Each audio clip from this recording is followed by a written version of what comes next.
Apa itu kemewahan? Ada orang kata rumah besar, kereta mahal kemewahan. Tapi tak kurang juga yang mengatakan pohon hijau dan alam semula jadi ialah kemewahan yang sebenarnya.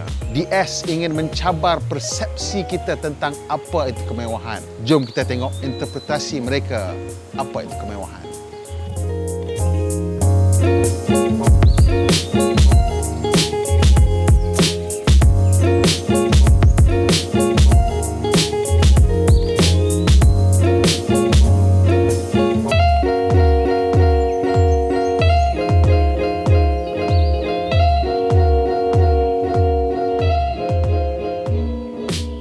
Hari ini kita di Glasshouse 325 bersama DS5.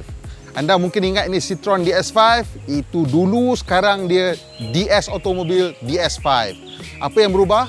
Well, Citroen mahukan satu jenama mewah yang asing daripada Citroen, seperti Toyota ada Lexus, Nissan ada Infiniti, jadi Citroen sekarang ada DS.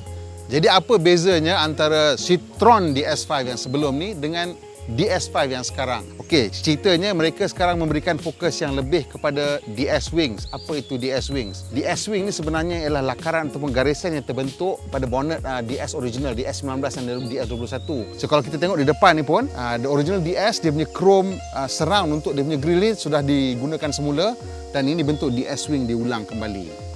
Dekat rim tu kalau kita tengok, ada tiap-tiap rim ada 5 DS Wings. Siapa nak teka boleh kira berapa banyak DS Wing daripada kereta ni. Jadi kenapa kita berada di Glasshouse hari ni? Ni kat Janda Baik ni. Glasshouse ni is a holiday home. Dia bukan satu rumah yang praktikal yang kita boleh duduk hari-hari. Jadi Citroen DS5 ni pun in a way macam tu juga. Kenapa saya cakap macam tu?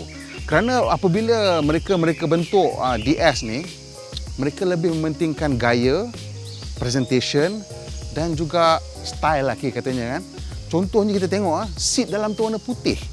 Manalah praktikal, macam mana nak jaga? Dan tak ada cup holder untuk passenger depan. Kenapa anda beli kereta Perancis untuk letak cawan, minum bawa kereta? Why if you want to buy cars and drive and drink at the same time, you go buy a German car.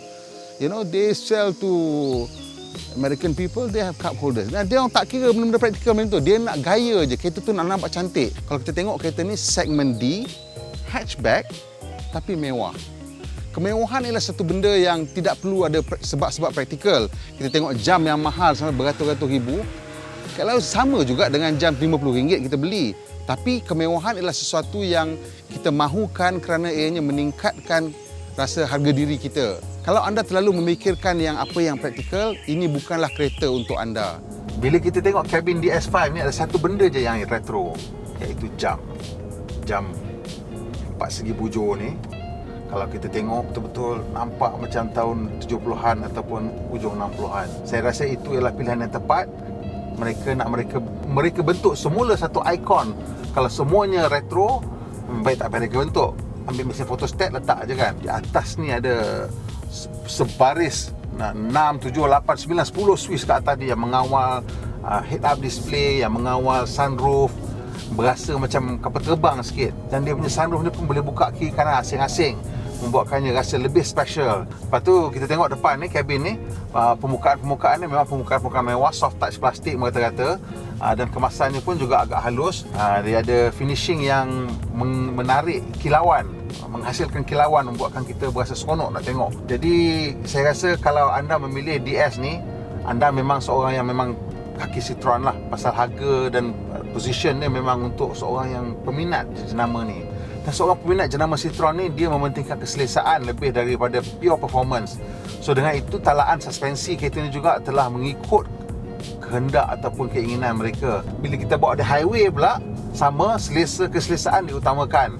Cuma bila keselesaan diutamakan, kita melebihi had laju dengan terlalu jauh, katalah sampai 15, 16, kalau kita masuk Seleko, ada terasa sikit dia berbuai-buai.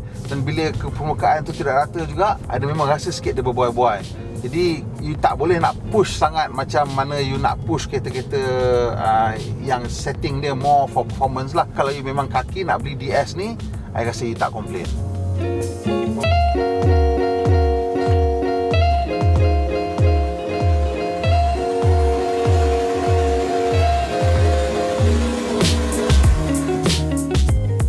Dari satu sudut, kita melihat bagaimana mereka berkongsi enjin 1.6 liter 4 silinder turbo ni digunakan dalam pelbagai produk PSA. Dan sama juga dalam kotak gear 6 kelajuan ini. Ini adalah satu-satu usaha untuk menjadikan kereta ini lebih praktikal. Pada harga RM190,000, anda mendapat pelbagai the list of equipment ataupun senarai kelengkapan begitu panjang.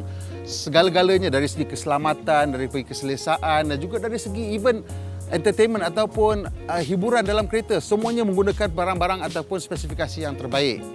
Tapi apapun, saya rasa ini adalah satu produk yang telah berjaya menjadikan pasaran otomotif Malaysia lebih ceria, dan kalau boleh saya ingin melihat lebih banyak kereta ini di jalan raya.